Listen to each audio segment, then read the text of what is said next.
20 years తర్వాత ఒకవేళ వాళ్ళకి అలర్జిక్ ఆస్మా ఉంది, ఇంక ఇది పోవట్లేదు అని మీ దగ్గరకు వచ్చినప్పుడు టైంలో వాళ్ళకున్న ప్రాబ్లమ్స్ ఏంటి సార్? అంటే ఒక ఇంటర్వ్యూ అటెండ్ అవ్వడానికి కూడా ఇబ్బంది పడుతుంటారు, రైట్?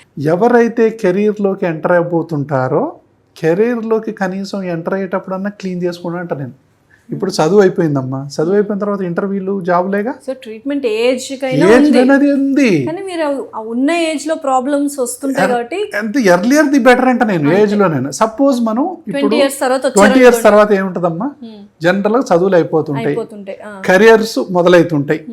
కెరియర్స్ మొదలవుతాం అంటే ఏంటి? ఇంటర్వ్యూ కదా ఫస్ట్. ఇంటర్వ్యూకి పోయే వాళ్ళల్లో ఎవరైనా తుమ్ముతున్నారా, జలుబు ఉందా, వీళ్ళకి దగ్గు ఉందా, ఆయాసం ఉందా, మాట్లాడితే మధ్యలోనే ఆగిపోతున్నారా? ఇప్పుడు ఇంటర్వ్యూ చేసేవాళ్ళు మీరు ఊరికే ముక్కు గారుతుంటే వాళ్ళకి ఎట్లా ఫీలింగ్ ఉంటుంది? అసలు ఆ జలుబు అది ఉన్నప్పుడు ఇంటర్వ్యూకి అటెండ్ అవ్వలేరు. ఎవరైతే ఇట్లా అవ్వలేకపోతున్నారో వాళ్ళు గమనించాల్సింది ఏంటంటే వాళ్ళ ఫస్ట్ అలర్జీని ముందు క్లియర్ చేసుకోవాలంటున్నాను నేను.